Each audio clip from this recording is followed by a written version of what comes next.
The worst morning of my life. I still remember that Monday morning, as if it happened yesterday, even though more than a year has passed.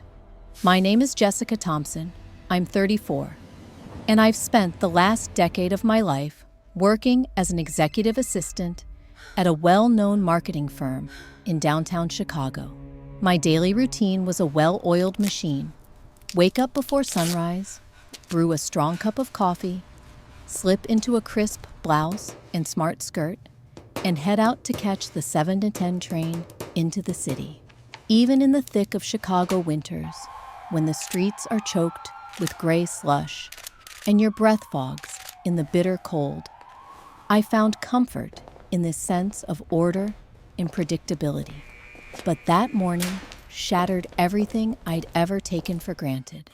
The alarm had gone off at 5:45 a.m. Just like always, I thought nothing of it. I brushed my teeth, scrolled through emails, and texted my best friend and coworker, Rachel Evans, just to ask her if she was grabbing her usual latte. She replied with her usual spark, "Only if you're buying bagels."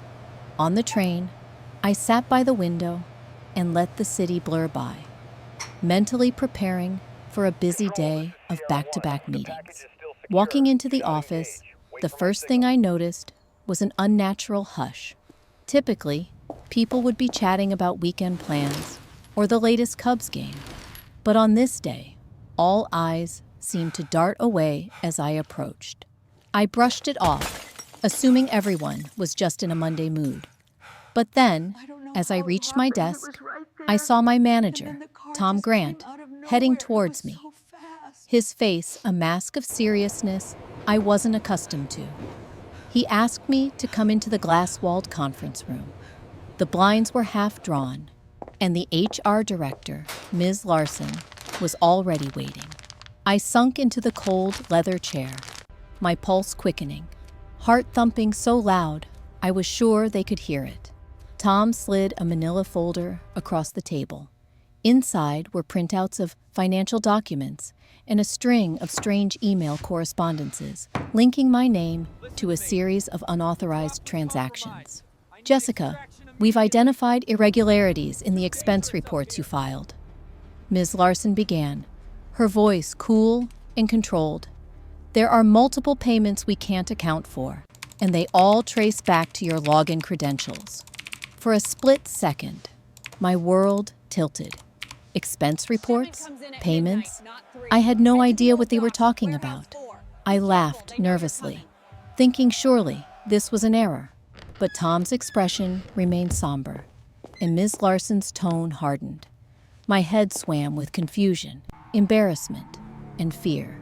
Then, the real blow came. "We've also received an anonymous tip pointing directly to you," Tom added quietly, turning a page where my name was highlighted in yellow. My hands began to shake. The silence in the room was suffocating. I tried to explain, to protest, but my voice sounded tinny and far away, as if someone else was talking through me. Within an hour, I was told to clean out my desk. News traveled fast. I could feel the stares of my colleagues as I emptied my drawers into a box. Rachel, my supposed confidant, stood by her cubicle, eyes glued to the floor, unable to meet my gaze. My entire identity, my reputation, my financial security, gone in a matter of minutes. By the time I stepped out into the chilly morning air, the world felt both unrecognizable and brutally unfair. Looking back, I realized that morning was only the beginning of a long, painful journey. But at that moment, all I could do was try to breathe through the panic, clutch the box of my belongings, and hope that somehow the truth would set things right.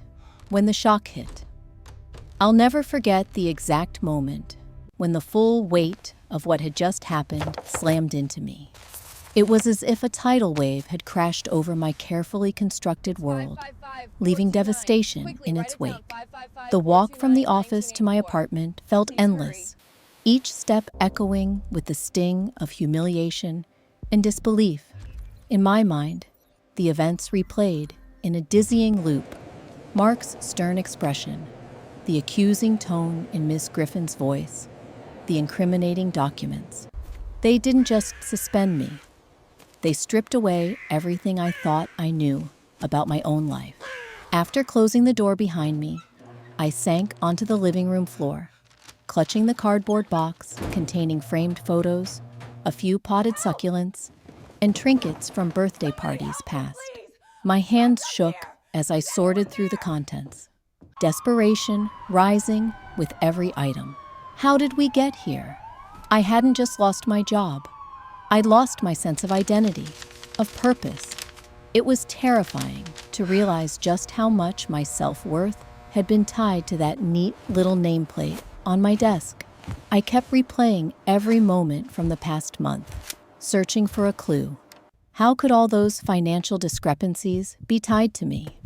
When had I ever authorized a wire transfer?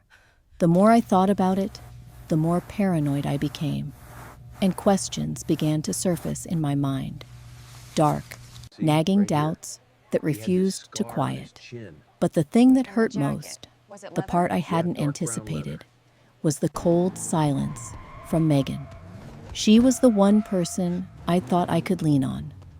The friend who'd always known if something was wrong by just glancing my way. Megan had stayed at her desk when I left, eyes fixed on her screen, refusing to acknowledge me. That stung worse than the accusations themselves. Were people already talking behind my back? Had she believed what she'd heard? Had she said anything to defend me? Or was she the one who'd tipped off HR in the first place? As some kind of cruel twist, the shock was overwhelming. I didn't know if I should call my parents, or if I could even face them after such a public, humiliating incident.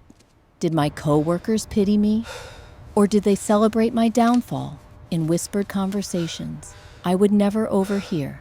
My mind spun with scenarios, both logical and wild, from identity theft to elaborate setups. Each explanation made me more desperate to prove my innocence, but the exhaustion bore down hard. That night, I lay awake in bed, watching the city lights flicker on the ceiling. The anger and confusion alternated in waves. How could someone do this to me? Why hadn't I seen it coming? I felt the walls of my apartment closing in, that familiar place now transformed into a prison cell filled with doubt and dread. What shocked me most, though, was how easily everything was taken away. All those years of hard work, loyalty, and extra hours, the proof of my competence, undone with the flick of a switch and the shuffle of a few papers. My reputation, my career, my friendships, my confidence, gone in a moment. That realization hit harder than anything else. If it could happen to me, it could happen to anyone. And with that, stubborn determination began to simmer beneath the grief and panic. Somehow, I would have to find a way out. Even as the shock lingered, I knew I couldn't let this be the end of my story. The darkest days, those first few days after I lost my job, were an endless spiral of despair, confusion, and raw survival mode. I wish I could say I rose above it all with stoic grace, but the truth is much messier and a whole lot more human. The morning after my firing, I woke up at my usual time. Just tell me what you can The muscle memory of routine, refusing to let go. But there was no reason to get dressed, no emails to answer, no meetings to attend. The apartment was oppressively quiet. I wandered from room to room, half expecting the phone to ring, someone from the office to call and tell me it was all some giant administrative blunder. That call never came. Instead, my inbox filled with messages from HR, official notifications about severance, the logistics of returning my company laptop, reminders about confidentiality agreements. Each email felt like another weight dropped onto my chest. I didn't even recognize myself by the end of that week. Hair in a messy bun, sweatpants, my appetite vanished. I would sit on the edge of my bed, scrolling social media, watching my former co-workers post photos from happy hours or project launches. Somehow, they all seemed to be moving on without me. At first, I avoided everyone. I silenced my phone, ignored texts from friends, asking if I was okay. I knew the rumors must be flying around the office. Word travels fast in those fluorescent-lit halls. I imagined every possible narrative about me. None of them good. Sometimes I would stand at my window and watch the city flow by, wondering how my life could have turned so completely upside down overnight. I'd run over the sequence of events again and again, looking for some thread I'd missed, some moment I could point to and say, "There, that's where it all went wrong." But there was no satisfying explanation, just a hollow ache of betrayal, fear, and shame. The bills started piling up. I glanced at my checking account and realized, for the first time, just how vulnerable I really was. Every dollar counted now. Job applications stared back at me from my laptop, but I couldn't bring myself to start. Who would hire me if the story got out? The knowledge stuck in my stomach like a stone. Nighttime was the worst. Sleep eluded me. I'd stare at the ceiling, and the doubts would swarm. Was I careless? How could I let someone do this to me? Was anyone, except my parents, going to believe I was innocent? The city lights outside flickered, indifferent to my turmoil. That uncertainty turned me bitter for a while. I snapped at my mom when she called trying to cheer me up. I ignored texts from old college friends, too embarrassed to explain. The idea of bumping into anyone, even my building's doorman, filled me with shame. In the rare moments I left my apartment, I'd throw on sunglasses and keep my head down, irrationally convinced every New Yorker knew my story. But as the days slogged on, some primal stubbornness began to take root. I started writing everything down. My memories of what happened, every odd detail or email I could recall. Questions I wanted answered. There were sleepless nights, yes, but also glimmers of fire. Why should I be the one hiding when I hadn't done anything wrong? The more I dwelled on the injustice, the more I found myself pacing the apartment, planning what I might do next. One rainy Wednesday, after days of isolation, my dad called and just listened while I cried on the phone. No reassurances, no false hope, just his quiet presence. A reminder that I wasn't completely alone. That conversation was a turning point. I realized I couldn't let humiliation and fear dictate the rest of my story.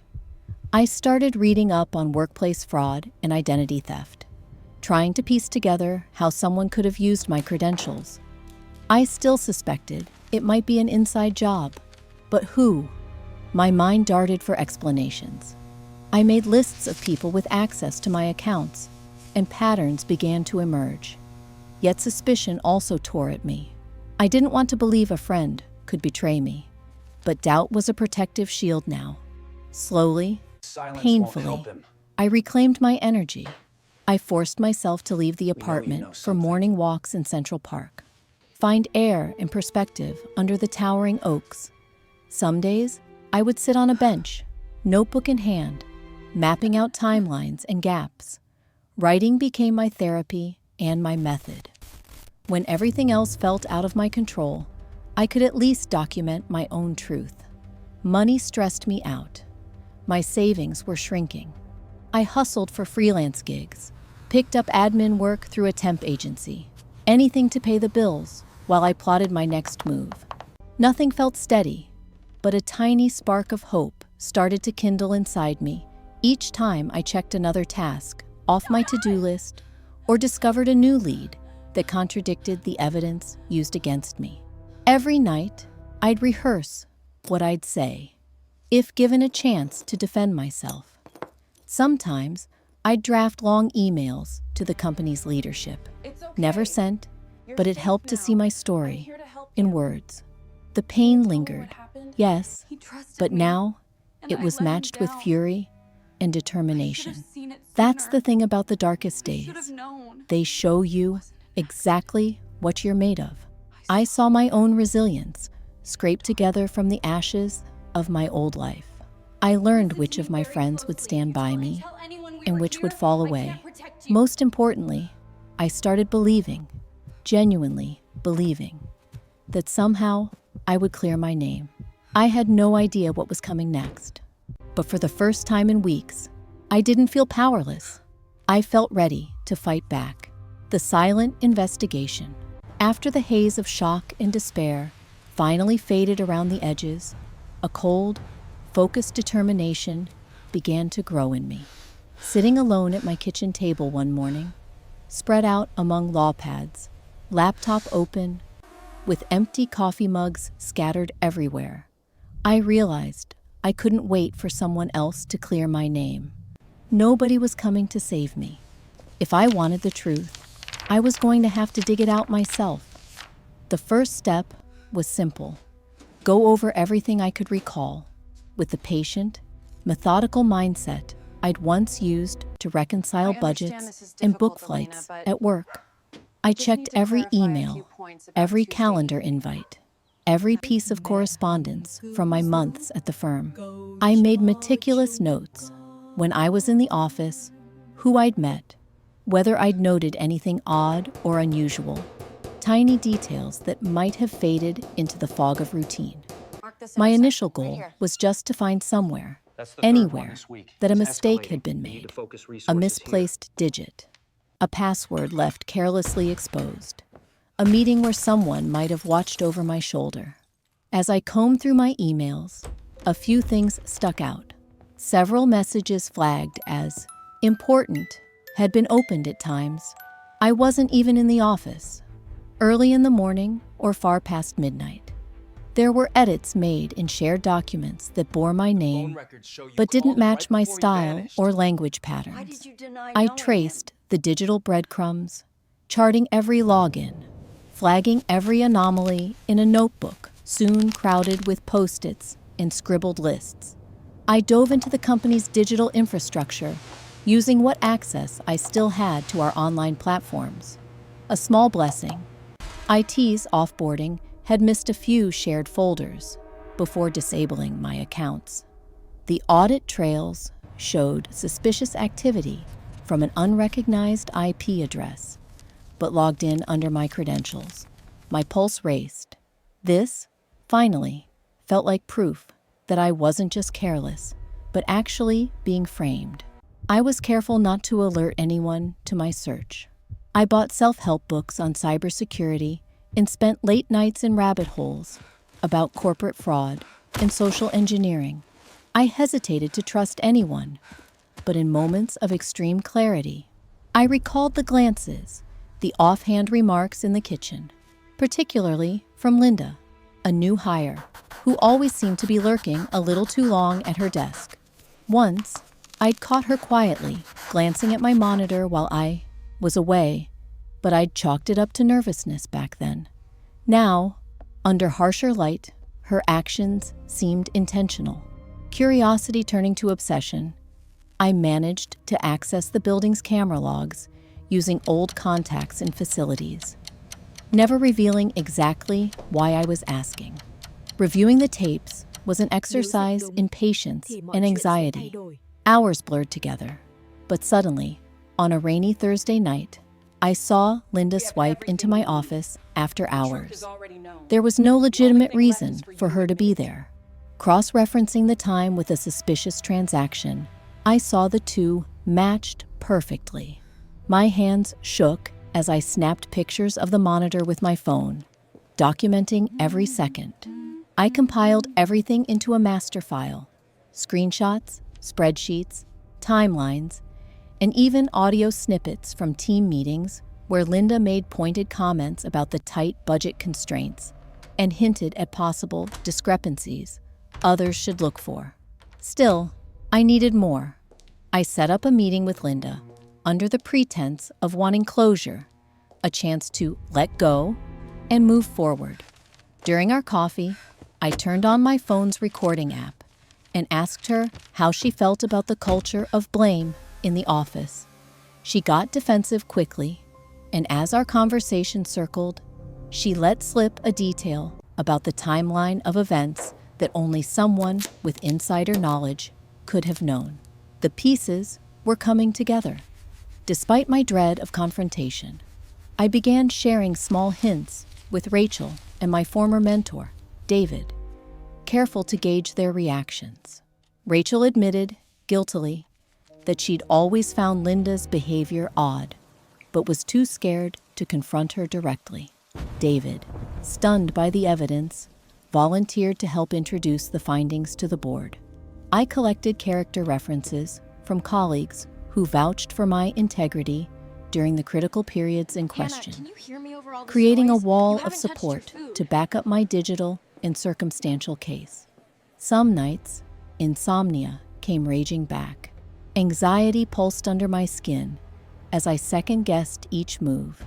If I was wrong, it would only deepen my humiliation. But the deeper I dug, the more patterns emerged. A bizarre refund request, a password reset purposely routed through Linda's secondary email, and one damning text I managed to recover on an old office device that read, "Don't forget, Jessica's login works on weekends." Piece by piece, the story came into focus. Not the one HR or Tom believed, but the one I lived. Eventually, I gathered everything into a single zip file, sent it to the company's board, along with a long, careful message. I braced for the fallout, knowing I'd exposed myself to legal and personal risk.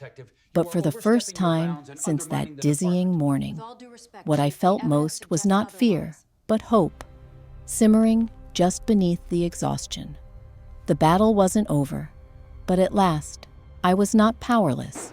I'd given myself a fighting chance. Evidence in my hands. The morning I finally gathered all the evidence together was unlike any other day in my recent memory. After weeks scraping through digital trails, sleepless nights dictated by paranoia and caffeine, and painstakingly connecting dots that always seemed just out of reach, I had something tangible. A lifeline, a thin but shining rope out of the murk I'd been floundering in. It's strange. When you imagine a moment of vindication, it feels explosive, all fireworks and violins. But for me, it began in silence, with just the soft ticking of my kitchen clock and the glow of my laptop screen, lighting up the stacks of notebooks and scribbled Post-its littering my table. I laid out everything: printouts of email logs, screenshots of digital audit trails, photos snapped from security monitors, even a voice recording from that tense coffee meeting, where Linda, her voice trembling ever so slightly, confessed more than she ever should have. I thumbed through each piece like a nervous lawyer. The transaction times that overlapped with her unlogged late-night visits, the IT report tracing a fraudulent wire to her workstation's unique IP address, the accidental slip about a password reset she couldn't possibly know about.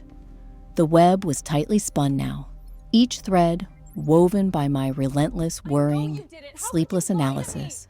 And, yes, flashes of intuition that refused to be dismissed. I felt a flicker of something dangerously close to hope.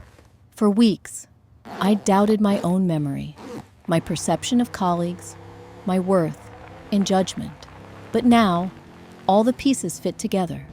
There were still gaps, always gaps, but the chain of evidence was finally strong enough to stand on its own. The next step would be the riskiest, turning it over to people with the power to shake the world that had shut me out. My hands actually trembled as I sorted through which files to send, how to present my case logically, what to withhold in case someone tried to bury it. I rehearsed what I would say, how I would say it. I double and triple checked everything, imagining a chorus of doubters picking apart my every fact and inference. There was just so much at stake. I'd watched weeks of my life slip through the cracks, friends step back, and my own sense of self-worth erode in the daily silence of my apartment. This would be my only shot at justice. What no one tells you about evidence is how ordinary most of it looks. A plain spreadsheet, an email written at 1:37 a.m.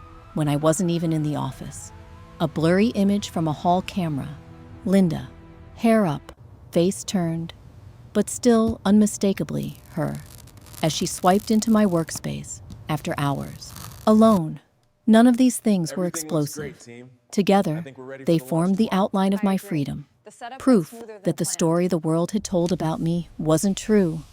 It dawned on me that morning. I had been forced to become my own detective, advocate, and, in a strange way, therapist. I sifted through every emotion, every suspicion. Those times I'd ignored the prickly feeling that someone was watching. All the mornings my login history seemed slightly off. The coworker, odd glances in the kitchen. I cataloged everything in a cloud folder, encrypted, and then backed up 4 different ways. No matter what happened next, I wouldn't lose my case to a technicality. I'd learned that lesson the hardest way. Of course, evidence only matters if people are willing to see it. So, after printing out my findings, I stood in front of the mirror, rehearsing the call I needed to make to the company board. My reflection looked tired, older. I barely recognized myself, but there was resolve in my eyes I hadn't seen before. I dialed the number, my voice surprisingly steady, as I explained that before they completely closed the book on me, I had something they needed to see. The next 24 hours were a blur. The board's response was cautious but curious. I was invited to send my documentation via a secure server. I could picture the huddled group in a conference room as they opened wave after wave of attachments. Time-stamped email logs, security reports, the after-hours access records, the string of password resets. Each piece meticulously organized, annotated, and cross-referenced, not just from paranoia, but because I needed the timeline to speak for itself. Numbers don't care about rumors or clicks. They tell only clean stories. Still, I had nightmares that night.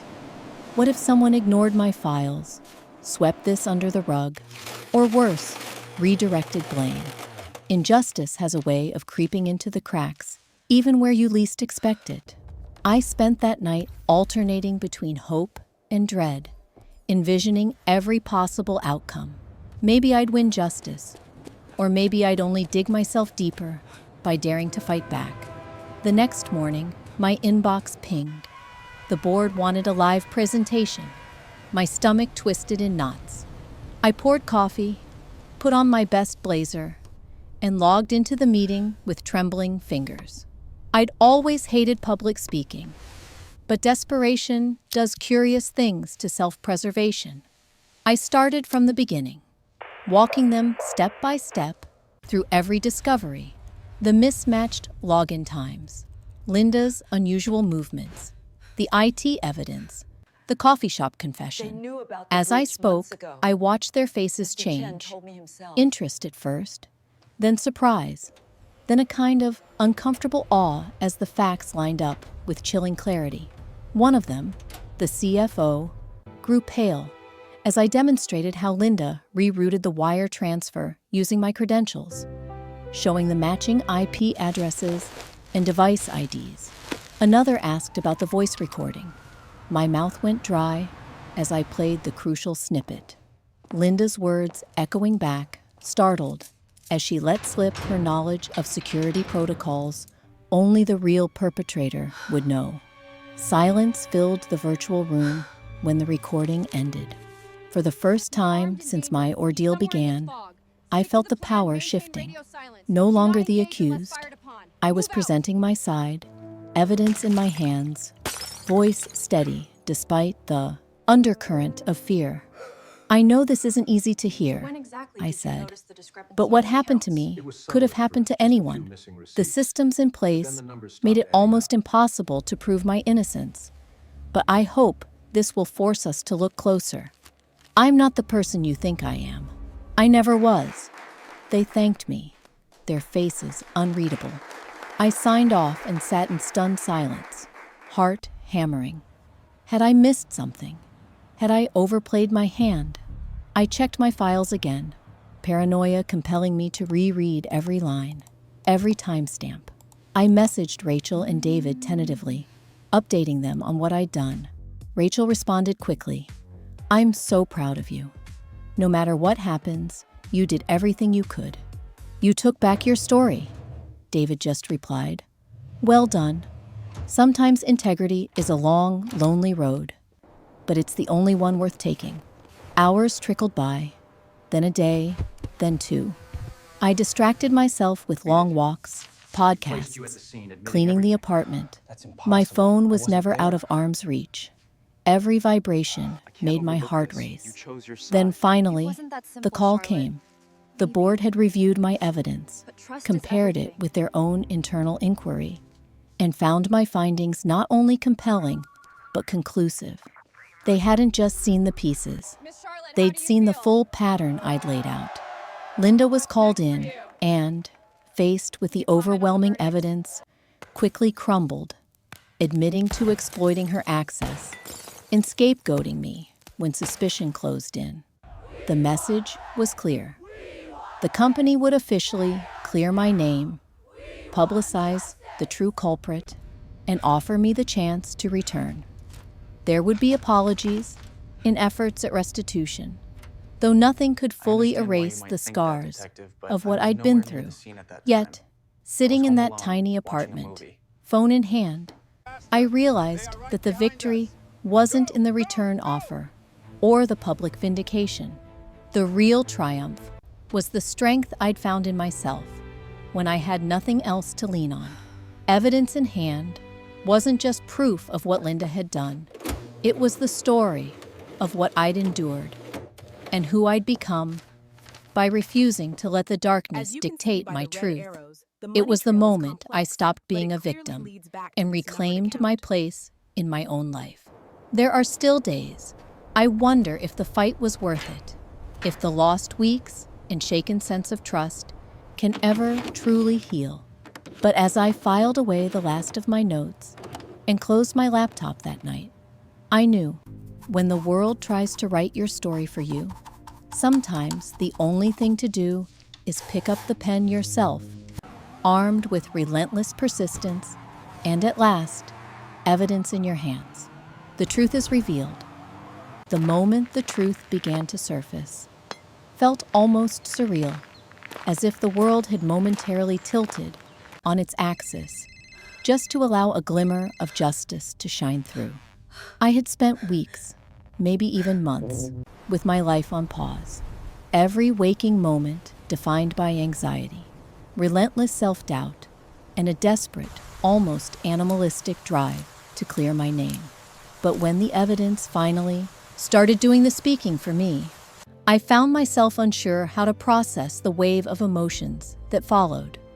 Relief, vindication, anger at how things had reached this point. They all tangled together in a dizzying, unexpected way. It all began with a single email from the company's board of directors. The subject line was matter of fact: follow-up required, internal financial audit, next steps. But what it contained was so much more.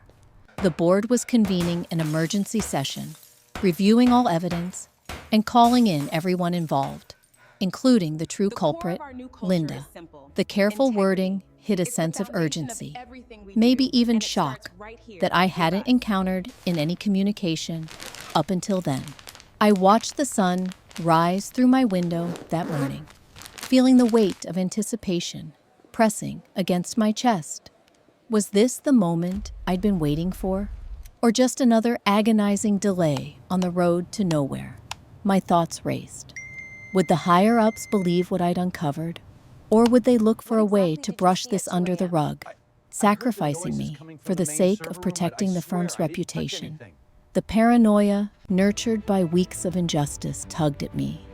But underneath was a small, tenacious sense of hope I refused to let go of. I arrived at the company headquarters before the board meeting, my hands clammy as I clutched a folder packed with my research and every piece of evidence I'd painstakingly gathered. The air inside the building was taut with tension, and, unlike the last time I'd entered these halls, people did little to hide their curiosity. I could feel the weight of their stares, a reminder that one way or another, the truth was about to alter all the silent, gossipy narratives that had swirled around since the day I was fired. Inside the boardroom, daylight poured in through floor-to-ceiling windows.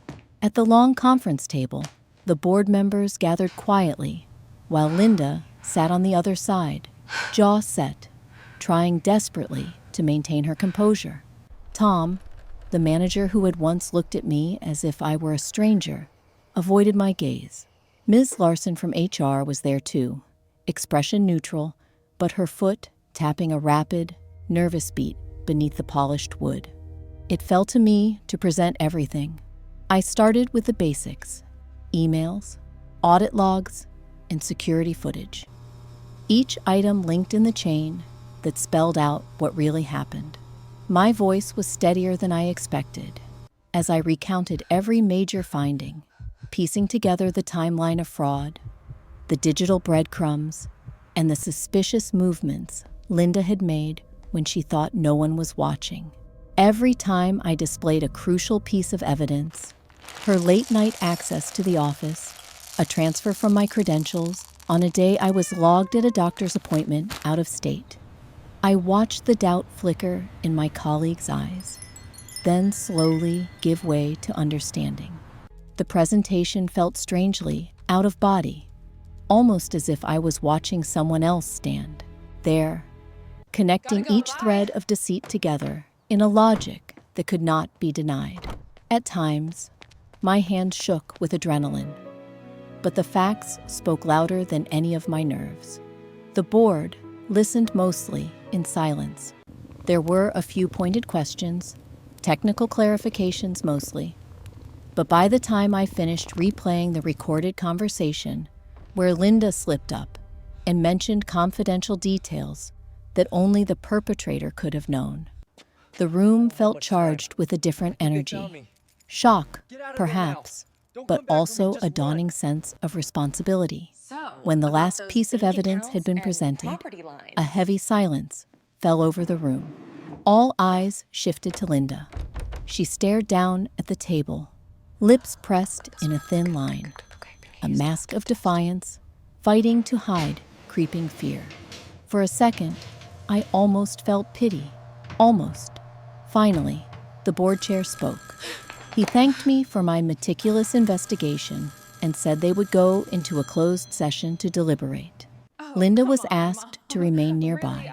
Tom managed to mutter an apology before slipping out, and Ms. Larson shot me the smallest, briefest of nods, as though to say, "I didn't know, but now I do." The hours that followed moved with a glacial slowness that was almost excruciating. I waited in a small office down the hall, cell phone clutched in hand, with my leg bouncing up and down incessantly. My mind replayed every moment of the meeting, searching for signs that I'd missed something, that a crucial thread had slipped through my fingers. But for once, my doubts were interrupted by cautious optimism. Surely what I'd shown them would be impossible to ignore. Finally, a soft knock rattled the door, and Ms. Larson entered, her face unreadable, but her eyes less hard than when I'd last seen her. "The board has reached a conclusion," she said. "Would you please come back in?" I gathered up my folder and followed, heart leaping into my throat with every step. Back in the boardroom, the mood was subdued, a current of gravity hanging in the air. The chairman cleared his throat and addressed everyone. After reviewing all the evidence and questioning the relevant parties, we have determined where the fault lies. Jessica, we apologize deeply for the ordeal you've experienced. The responsibility lies elsewhere, and appropriate action will be taken. Even though I had clung to hope that this day would come, hearing the words delivered aloud sent tears to my eyes. They offered me formal reinstatement, a public statement to clear my name, and the assurance that Linda would be subject to a full investigation. Linda, by this point, was pale and trembling. When pressed, confronted by the evidence, she broke down, finally admitting to her actions, stolen credentials, forgeries, and misdirection that had landed me in the center of a storm I never created. The HR team and legal counsel began discussing next steps. There was talk of restitution, counseling, and options for me to either rejoin the company, take a generous exit package, should I prefer to walk away, and start fresh elsewhere. But the details blurred amidst the emotional wave crashing over me. What mattered was that I was finally, indisputably, exonerated. No matter what happened next, no one could ever take that away from me. When I stepped outside the boardroom, the atmosphere in the office had completely shifted. News travels fast, and as word trickled out that my name had been cleared, curious glances turned into looks of sympathy and, in some cases, genuine joy or embarrassment. Rachel, my best friend, enveloped me in a fierce, wordless hug. Even people who'd barely spoken to me before offered smiles or awkward apologies. It was a bittersweet parade of recognition. Some bridges might never fully be rebuilt, but I felt the collective weight of judgment finally lifting from my shoulders. But the vindication also brought up feelings I hadn't anticipated. A strange hollowness accompanied the relief. Was it resentment or just exhaustion? The months of doubt, fear, and self-protection had changed me. I realized that even when you fight your way back to the truth, you don't walk out the same person you were before. My old sense of invulnerability had vanished, replaced now with something knottier, grittier, a wary awareness that no amount of diligence can shield you from betrayal, and that sometimes justice requires clawing your way uphill alone. The company's official statement was released later that day, clearing my name and stating unequivocally that I'd been victimized by an internal scheme. My phone buzzed with calls and messages. The relief radiating from my parents' voices made my throat close with gratitude. Even some former colleagues who had kept their distance reached out to say they were sorry for doubting me, or that they'd always hoped I'd be found innocent. I tried to answer every message, but at some point, the flood of communication became overwhelming. I had to close my eyes and just let my mind rest.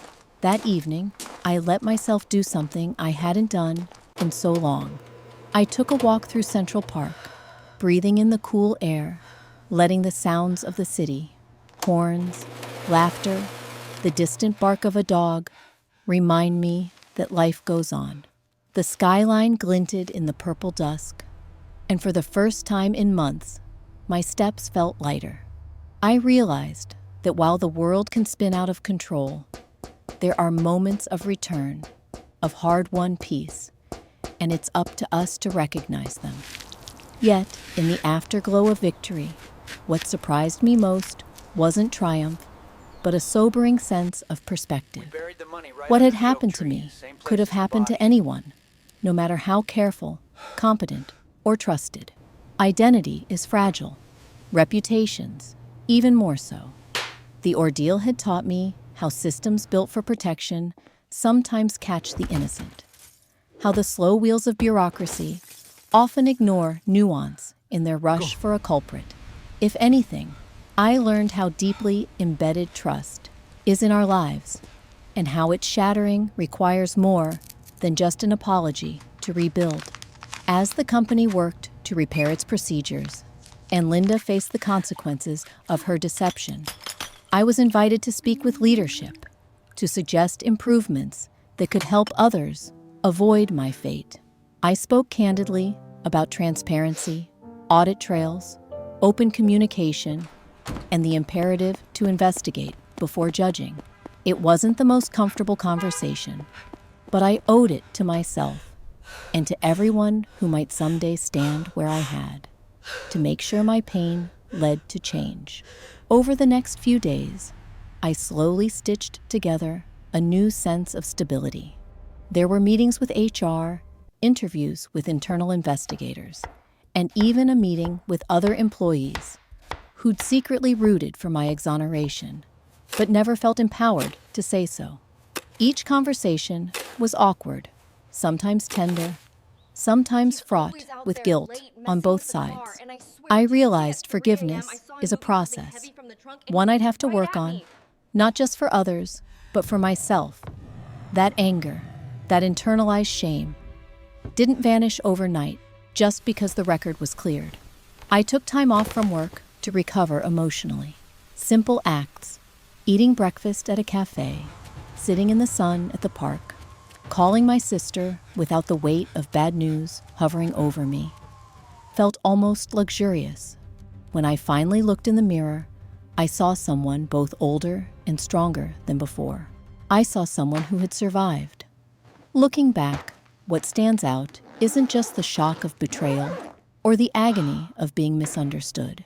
It's the gradual, stubborn march toward the light and the network of people, some expected and some surprising, who reached out their hands instead of turning away. My journey was a reminder that even when justice seems impossible, truth will always have advocates, even if sometimes those advocates are simply ourselves, fighting inch by inch to be heard.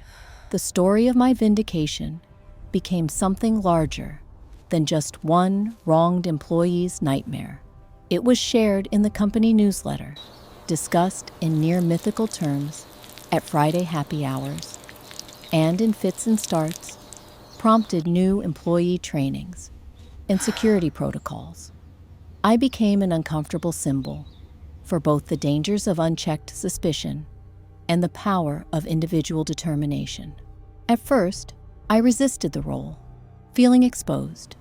But as the weeks went on, I realized I could use this bruised chapter of my life to help others who might find themselves battling shadows in the future. My experience didn't erase the scars left behind, but it gave me something else, a deep, unwavering faith in my own resilience. If I could survive that hurricane of fear, humiliation, and doubt, I could face whatever came next, career-related or otherwise. I thought about all the times I'd nearly given up, when the idea of proving my innocence seemed more fragile than a soap bubble. And yet, here I was, here I am, not whole in the old way, but whole in a way that knows pain and hope can coexist. Now, when someone asks me about what happened, I tell them honestly, the truth isn't always loud, nor is justice always swift. Sometimes truth arrives in the softest hour, after you've been emptied of everything but the will to try one more time. I encourage them, whoever they are, not to accept the first or easiest story, especially when it comes at their own expense. There is power in persistence, in trembling hands typing late at night, in insisting on the possibility that someone, somewhere, will listen. Sometimes, I still wake up in a cold sweat, half expecting it was all a dream, or that the rug will once again be pulled from under me. But I ground myself in small rituals, the taste of morning coffee, the hum of city traffic, the laughter of a friend on the phone. Each adds another stitch to the fabric of who I am becoming, a survivor, not just of injustice, but of my own worst fears. This new certainty is quiet, but it is unshakable.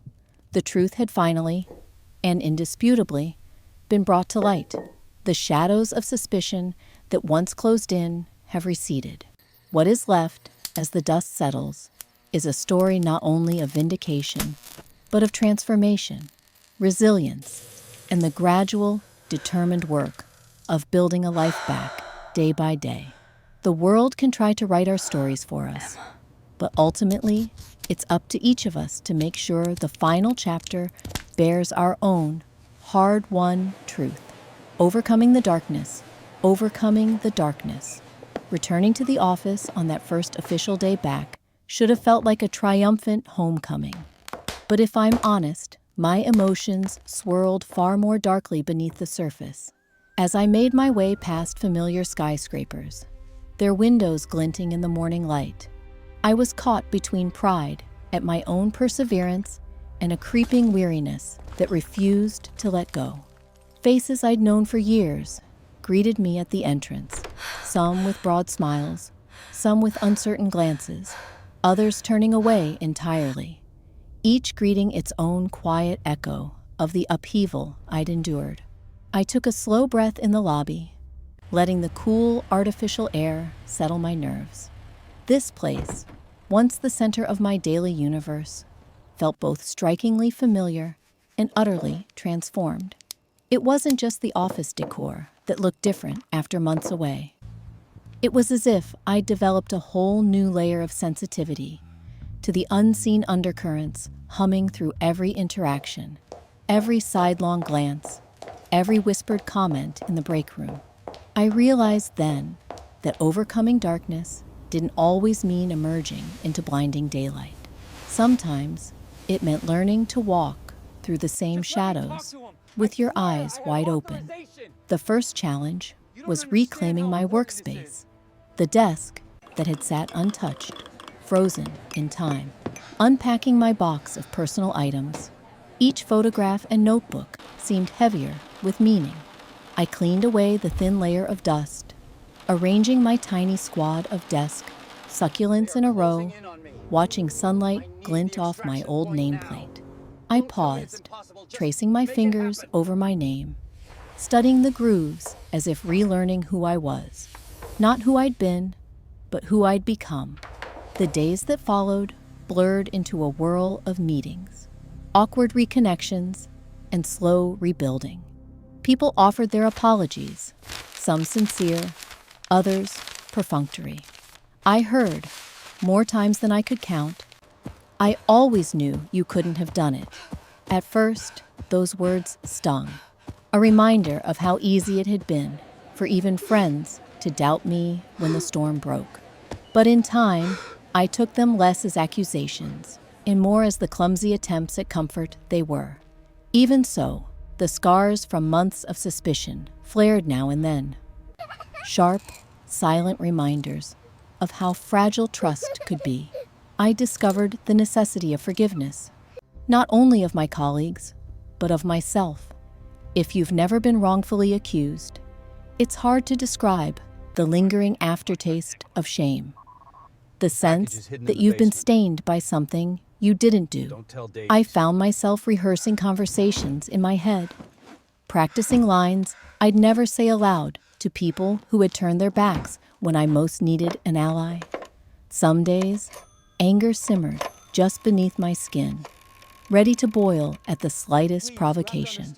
Other days, a wave of relief would wash over me, an abrupt gratitude for the ordinary miracle of a paycheck, a cup of coffee, or a chat in the hallway, without suspicion twisting the air. Work, for a while, became my therapy. I poured myself into every project, determined to reclaim my reputation, not just in official memos, but in the subtle, daily currency of trust. I paid extra attention to details, double-checked every spreadsheet, and documented every decision, if only to reassure myself that no shadows could creep in. Some might have seen this as paranoia, but to me, it was control reclaimed, a way to rewrite the story of my competence, this time on my own terms. But overcoming the darkness wasn't just an internal struggle. It forced me to reevaluate my approach to relationships, both at work and beyond. There were lunches with coworkers where, at last, uncomfortable silences gave way to honest questions.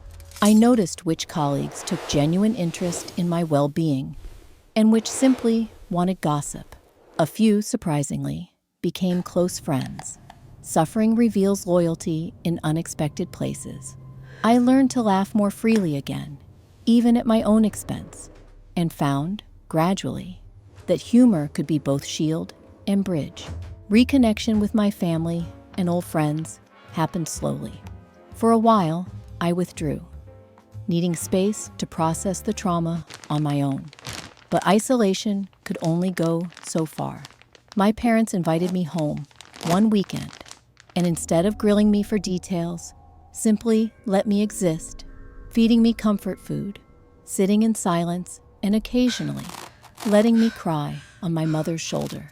With my older sister, I finally opened up about everything.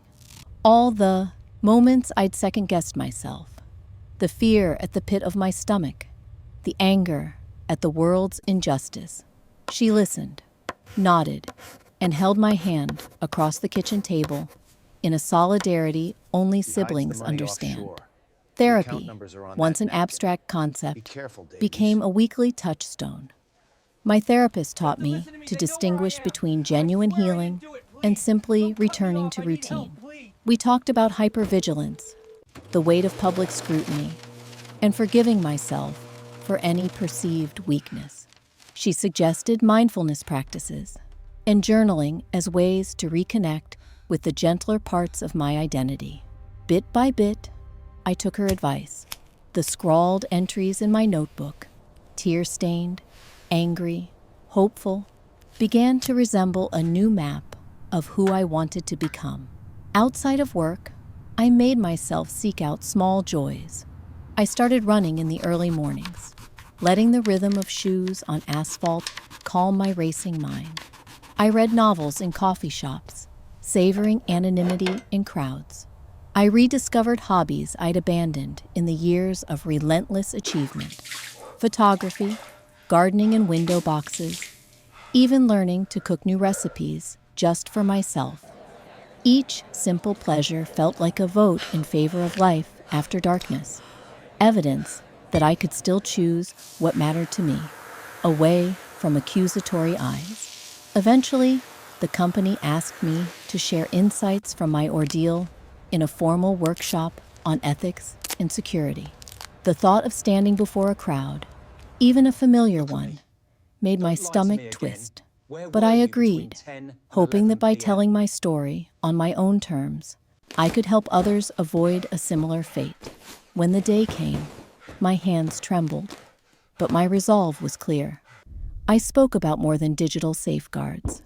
I talked about empathy, the dangers of snap judgments, and the importance of a transparent process.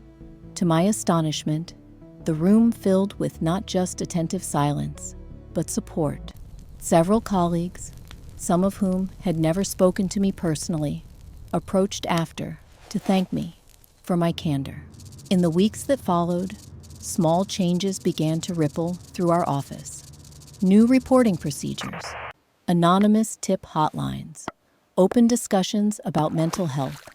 Yet healing is never linear. There were setbacks, days when anxiety spiked at the sight of an HR email, or when a rumor from the past surfaced in a hushed conversation between cubicles. Sometimes I would lie awake at night, berating myself for not moving on faster, for replaying old scenes instead of letting them go. But I practiced patience, both with circumstances and with myself, learning that overcoming darkness meant weathering cycles of doubt and hope, anger and peace, setback and small triumph. I gradually re-entered social circles, even attending a few happy hours, and reconnecting with friends I hadn't seen since my life derailed. Most responded with warmth or cautious curiosity. Some apologized for their distance, admitting they hadn't known how to help, or worse, that it was easier to believe a rumor then risk standing by the accused. I accepted their apologies with a mix of gratitude and guardedness, knowing forgiveness, like healing, was a slow process.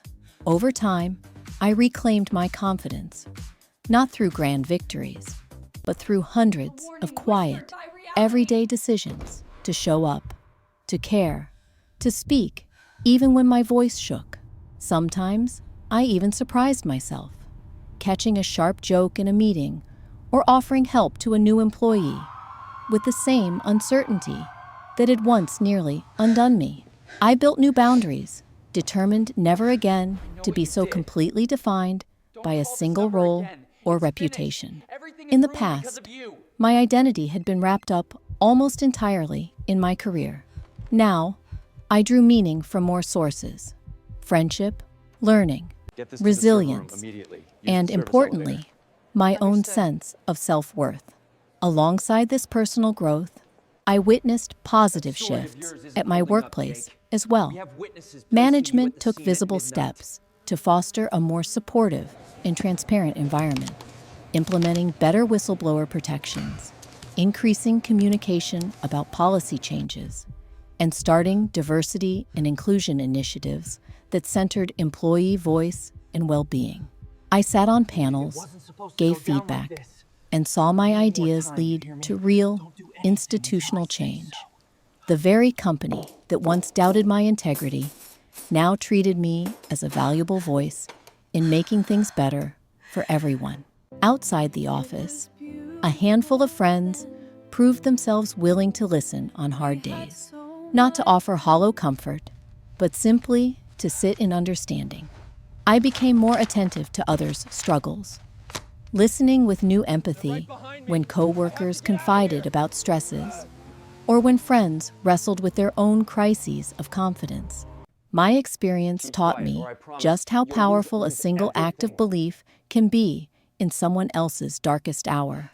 I found myself more patient, less quick to judge, and more careful to read the stories behind every face in the break room or on the train. Looking back, I see that overcoming the darkness wasn't about vanquishing it entirely. It was about learning to live with the uncertainty it left behind. Shadows linger, yes, but they don't consume me. The ordeal gave me knowledge I never asked for, but it also gifted me a deep appreciation for the honest, hard-fought beauty of a life rebuilt, one truthful step at a time. I know now that resilience is a practice, not an innate talent. It is a series of choices. To get out of bed on hard mornings, to ask for help, to accept both the loss and the new joys that come with second chances. This is what makes the world, even in its hardest darkness, worth meeting head-on every day.